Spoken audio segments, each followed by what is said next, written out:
Kui teil on vaja lahti hoida mitut Wordi dokumenti korraga, et näiteks kopeerida ühe sisu teise, siis selleks on operatsioonisüsteemis Windows 3 peamist võimalust.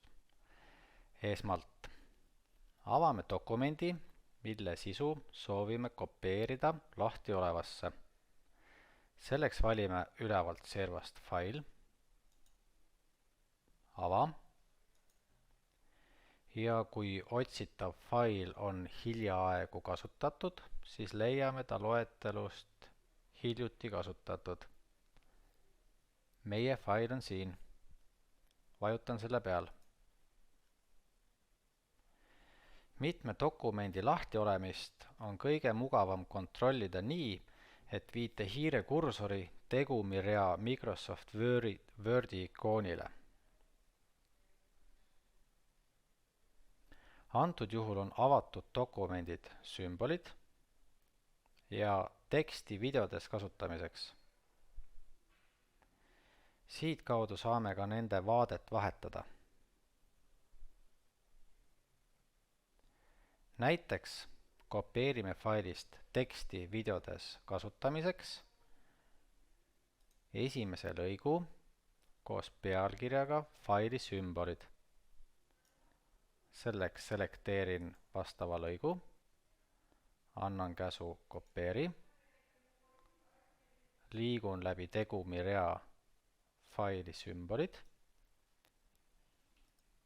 viin kursori kohta, kuhu soovin kopeeritavat teksti asetada ja annan käsu kleebi. Teine võimalus lahtiolevate dokumentide vahel liikumiseks on kiirklahvi kombinatsioon Alt-Tab. Näiteks kopeerime failist sümbolid, pildi teise lahtiolevasse dokumenti.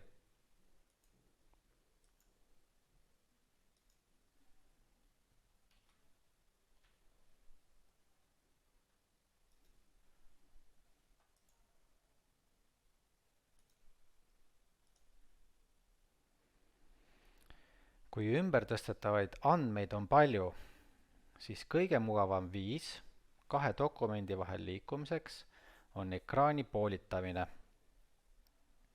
Seda on võimalik teha klahvi kombinatsiooni Windows ja nool kasutades.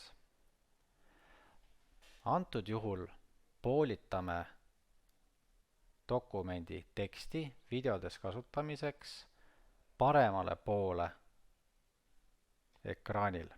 Selleks vajutan alla Windows nupu klaviatuuril ja nool paremale.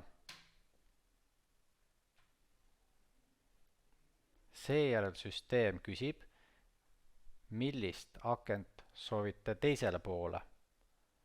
Meie soovime selleks faili sümbolid. Nii on mugav toimetada, kui tahate näiteks mitut asja kopeerida või ümber tõsta ühest failist teise.